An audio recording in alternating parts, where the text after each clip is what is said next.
In today's video, I'm going to teach you how to record a tutorial video with OBS Studio in 2026. First, download and install OBS Studio from the official website for your operating system. Follow the installer prompts, then launch OBS.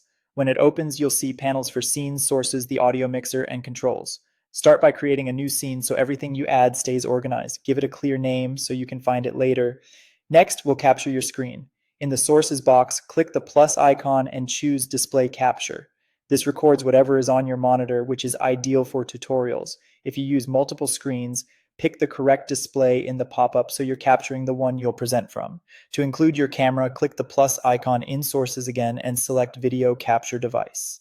Choose your webcam or external camera. You'll see a preview you can drag, resize, and place as a picture-in-picture over your screen capture. Keep it near a corner so it doesn't block important content. If you need a tighter framing, crop by dragging the edges after holding your platform's crop modifier key.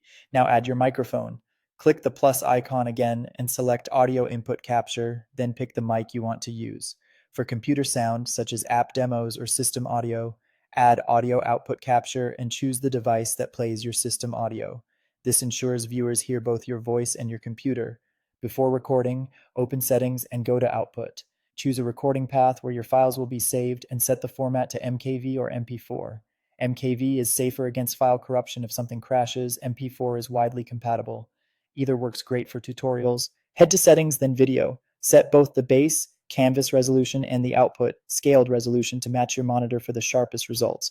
Consistent resolutions help text and interface elements stay crisp on playback. Glance at the audio mixer to check levels. Speak at your normal volume and make sure your microphone peaks in the yellow but not in the red, which can cause distortion. Adjust sliders as needed. You're ready to record. In the controls panel, click Start Recording. Present your tutorial clearly and at a steady pace. If you need a moment to regroup, use pause, then resume when ready. When you're finished, click Stop Recording. To find your video, go to File and select Show Recordings. Your saved file will open in the folder you set earlier, ready for review or editing, and that's it. Your tutorial is recorded with OBS Studio.